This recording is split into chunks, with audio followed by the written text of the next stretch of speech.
Hello, Harley. We are coming to you all from the top. Oh, Pop Top. Yes. Yeah, I mean, this is so exciting. I mean, we've known each other for a little bit of time. Yes. We just put a blog post out about the Pop Top for the ID Buzz. Awesome. And what we talk about is just a long history of Pop Tops and VW. Yes. It's kind of like baseball and apple pie, or I don't know what the European version of that is, but the two go together so perfectly. And when the ID Buzz was announced for the North American market, we were like, someone has to do a Pop Top for it. And honestly, we're the ones to do it.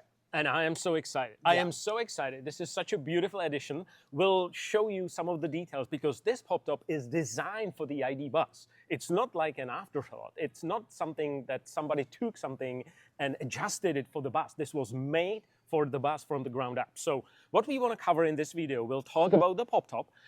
We'll talk about some options for camping mode. And the last one, we have to talk about ID Buzz and availability of ID Buzz in 2026 because the news may be better than somebody may have heard. Great. That sounds like three amazing topics. Cool. Let's talk about the Pop-Top then. Sure. So as I said, building a Pop-Top for the ID Buzz, it's almost the penultimate moment in my long storied career. And you have been in the camper conversion for like years. 15 years almost. 15. Yeah, and our core offering of restoring and repairing old VW camper vans. I mean, the little parking lot right next door, well, it's not so little. I mean, we have 50, 75, T2, T3s, you know, with all different variations of Pop Tops. And I was just like so excited to be able to create this. And you're right. Yeah. We could have retrofitted something we did for the Mercedes Metris or brought something in from Europe. But at the end of the day, we wanted to work with our partners, CF Meyer and SCA, the global leader in Pop Tops. And as you said, build something specifically for the ID Buzz. That's awesome. So let's talk about, maybe you're wondering why Pop-Top? Well, in my mind, it has three big benefits. One, you can actually stand in your car now. Yes. Yeah, you can. Yeah, when you're in the car, if the Pop-Top's up, you can flip the bed up and you have full standing room for about 2/3 of the length. And which is also important is that because the one that we are sitting in has a full camper conversion. So if you're cooking, for example, right? Or if you're having a wine party or some small party downstairs, right? You can stand. It's very convenient. So that's one. Two, this is almost like a bedroom. It's almost like an adding. It is a bedroom. Upstairs bedroom, right? It's almost it's a little bigger than a twin size bed, and it is a bedroom. But also, third, it almost kind of extends the usability of the bus because you don't, if you want to sleep in your bus, but also use it as a daily driver, you don't have to worry about converting the downstairs because you already have your sleeping quarters upstairs, right? So I really like these three aspects. And so anything else to add on the Pop-Top? I mean, I think you hit it. It's, you know, we see a lot of people buying the Buzz, putting a Pop-Top on it. It's a lot of, you know, surfers. So I want to be able to change into my wetsuit at the beach, and I want to be able to stand up and do that. in the car. I'm waiting for my kids to finish their soccer or lacrosse swim meet, and I want to have some extra standing room in the car. Or I just want the open air feel of it. I mean, here we are sitting, and you know, we have all this room to hang out and look out on the world and just have a glass of wine up here, even though it's middle of the day.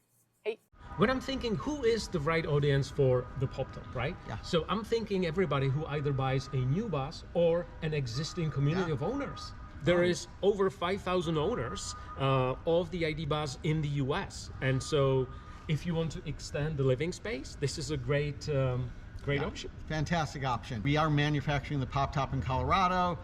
You know, it's an amazingly competent team and they're scaling up. But we have a pretty long wait list right now for the Pop-Top. I think the next appointment is sometime in March. Okay. We put over 1,000 Pop-Tops on Mercedes Metris vans, so we know exactly what we're doing. What you're doing, And I want to be clear, these Pop-Tops were designed for safety. These pop tops meet the TUV standard in Europe, TÜV, which TÜV is German. It's actually much more rigorous than Federal Motor Vehicle Safety standards, and so we know this top will pass that, and we're going to go through that testing process. But the TÜV standards it's almost a 2x delta. Oh, really? Yeah, TÜV is so much stricter than more. FMVSS. Wow. So, and we did that with Mercedes, and we know exactly what we're doing. So this top was designed for comfort, aerodynamics, almost no range loss from the top. So 10 miles potentially is the estimated range loss, right? Which is not significant. Yeah, there's a little bit 4%. of weight added. The aerodynamics are almost minimal. And so it was designed for comfort, safety, and aerodynamics. And comfort, you can see we're sitting in here, 2 grown adults, hanging out on the bed. I mean, I don't know if I'd want to sleep with you up here necessarily. Maybe I'll take the downstairs bed. But interestingly enough, if you're an old VW person, you could never sleep in the pop top with your head that way. It was maybe 4 or 5 inches. In this version of you can sleep, so you could sleep with your head this way, I could sleep with my head this way, have a little bit of privacy on, so we could sleep up there. Okay. And then you see this great feature with the screen zip down. We put a lot of thought into this pop top. You did. I mean, this is a next generation evolution. Great. So let's talk about the camping mode. So you've been working very closely with VW. Yep. I mean, we work with a lot of dealers at VW, and I've had the privilege of connecting with executives at VW. And that's awesome. So the good news is that the camping mode may be coming out as an OTA sometimes in the near or distant future. But in the meantime, there is of course a way to enable your heating or cooling from your infotainment, because you can schedule up to 2 sessions somewhere throughout the night or very early in the morning to either defog the cabin, warm up the cabin, or cool the cabin. Yeah, and it works really well. Obviously, we'd love to see, and we're hoping for a dog mode, camp mode, but there's ways to achieve that with the ID Buzz. Exactly. We just had one of our team members drove this ID Buzz from Seattle down to Colorado, actually to install this pop top, and spent a night in Wyoming with, I want to say, 5-degree weather. And with our insulated window curtain. So it's like well below 0 to those who are watching us from Europe. In the Celsius world, that is well below 0. And he was comfortable throughout the night. I mean, woke up twice, turned on the heat, it warms the cabin up, and then you get under your blankets and you get cozy, and then in the morning you turn it on again, and it's wonderful. And what I really like is that, of course, the pop top is integrated with the cabin below us, right? So all the heating and cooling is kind of seamlessly connecting with the cabin. So that's awesome. And we also don't see a lot of range loss with heating and cooling.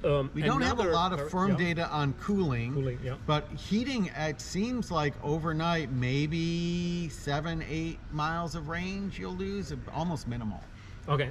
Yeah, that's actually a really good point. It of course depends on the differences. Yes, if you're running it at a high temperature all night long, it will increase. But if you're just using it as a supplemental, creating some comfort, keep from freezing, it's a minimal range loss. That's really good point. And we can maybe estimate it, because we know that the heater is like 6 kilowatt hours if it goes max. Yes, there's math, and then there's real world experience. So then if it's going 1/3 of the way, just to contributing the convenient feel, would be 2 kilowatt hours. So even if you run it for like 5 hours non-stop, so it's 10 kilowatt hours, which is roughly 15%, 12-14% of the battery. So it's not something that would be significant. And I've heard that some owners have the anxiety of like, well, I don't want to turn on the heating because I don't know if I can drive the car next day. Not an issue. Not an issue. Exactly. So we touched on the camping mode. 2026. So what happens to the ID Buzz in 2026? Yeah, so super interesting. We're sitting here today. What's today? December 20? End of December? Yeah, end of December. Some news came out a few days ago about Volkswagen not bringing over the 26 model year to the US, pausing it. And that's not a surprise to us. We actually kind of had been hearing that might happen, because there's no absolutely zero changes 25 to 26. So are you saying that I can still buy an ID Buzz in 2026? Absolutely. There's several thousand. Let's let it sink in.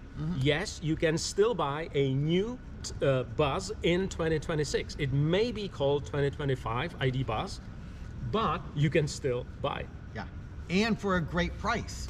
Exactly. I mean, dealers are just, there's great pricing out there, there's great options. You know, you're welcome to reach out to us, and we have a network of awesome dealers we work with that have great inventory and are very experienced selling this vehicle. ID Buzz people, you can get this amazing tech. Love it. Check the link below and get yourself in the line for this beautiful pop top. Thank you, Harley, Thank you, Jan. jumping on and building this beautiful extension to the ID Buzz. And please subscribe so you don't miss the next episode. Subscribe. Thank you. Subscribe and catch us next time. Thank you. Thank you.